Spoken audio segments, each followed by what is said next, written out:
Assalamualaikum, salam sejahtera seluruh rakyat Malaysia. Ada seorang sahabat saya ni, saya panggil beliau dengan nama Ustaz Hashim. Ustaz Hashim ni pegawai yang bekerja di Jabatan Agama Selangor. Baru sekejap tadi, saya terima satu mesej daripada wasabun Ustaz Hashim yang memberikan salam Assalamualaikum. Tak pernah Ustaz Hashim ni duk mesej saya, tiba-tiba hari ni beliau mesej saya cakap nak pinjam duit. Untuk makluman anda guys, saya nak beritahu kepada seluruh rakyat Malaysia, kepada saudara mara dan kenalan Ustaz Hashim, kalau anda menerima apa-apa saja mesej daripada wasabun Ustaz Hashim, korang please jangan respon, jangan layan. Dalam wasabun tu cakap mesej nak pinjam duit. Aku malas nak cakap banyak.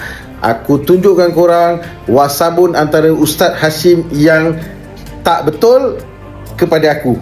Ustaz Hashim ni sebenarnya betul, tapi skamer telah menyamar dia dan telah mengambil alih wasabun milik Ustaz Hashim dan menyamar sebagai Ustaz Hashim nak pinjam duit. Aku sekarang ni tengah menggula-gulakan skamer tu. Setakat nak pinjam 2,000, alah aku tak bagi pinjam lah, aku bagi terus lah, tak payah pinjam-pinjam.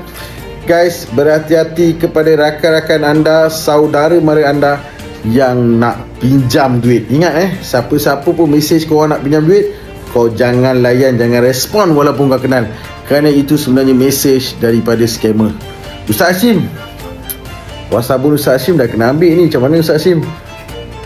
Tolong buat hebahan segera Ustaz Hashim kepada semua kenalan Ustaz Hashim, bagi tahu jangan layan, jangan respon kepada mana-mana wasabun yang menggunakan wajah dan nama Ustaz Hashim nak pinjam duit. Kau tengok dalam wasabun kau banyak-banyak tu, mana-mana kawan kau nak pinjam duit tu semua kau jangan respon.